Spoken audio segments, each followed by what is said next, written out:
I'm Barry Laderer. I'm with Fun and Disasters, and we do trains. We do modeling, three-dimensional and theatrical train layouts. We present these to all ages of people. It's good for young people as well because they learn a little bit about modeling stuff and history of the trains that brought this country how it is today.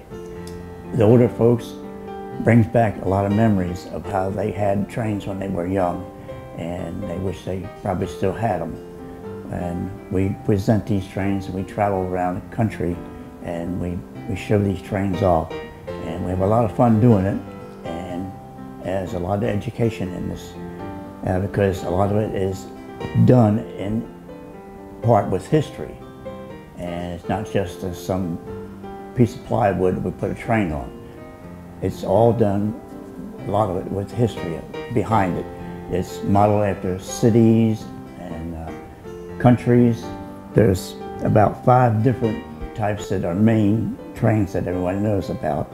The N gauge and the HO, there's S, and there's O, and there's G gauge. There is some standard gauge and there's TTO gauge too. Standard gauge is the ones that came out in the 20s, and they're metal trains, and they're very expensive, and they're still around, but they're very expensive to have. All the other gauges we have plenty of, and we try to present all those that people would be able to afford and be able to go and get and have them if they so desire. There are 2 clubs that I know of in the United States, and they have Lego trains. They are electric and they are battery powered.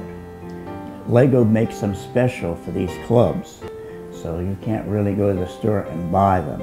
These trains, they're kits, but you have to build them, and they are Lego. And they travel all over the United States showing these trains.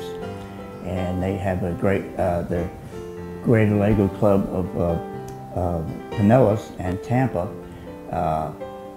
They have a Tampa theme, and they built the city of Tampa, and they have the trolley cars and trains running around and through Tampa.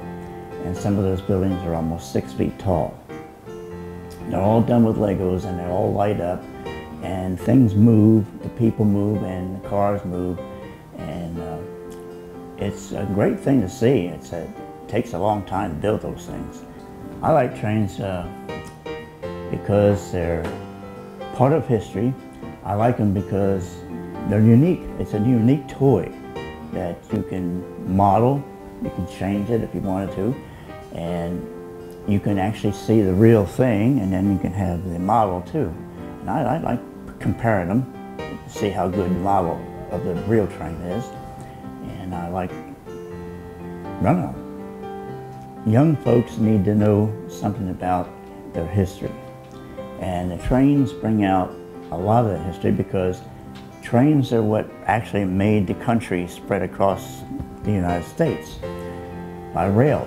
And to learn how it happened and why it happened, and how to build and use the trains as a commodity for development would be a great thing for all the kids to learn how to do.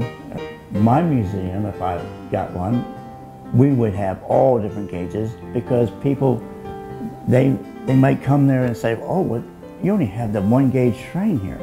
I like to have all different gauges and all different kinds of themes on the layouts. And I think it brings a lot more to the people than having 1 gauge train run throughout the whole thing. I like different gauges. I've always found that Pinellas Park is really a train town.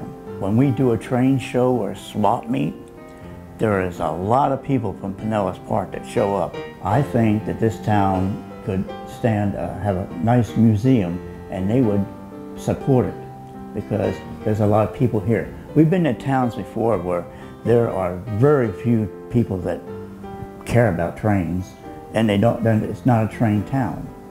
But Pinellas Park really seems to be the place to be. And we've got 2 train stores and 3 hobby shops there, so the city of Pinellas Park has already got a good start on it.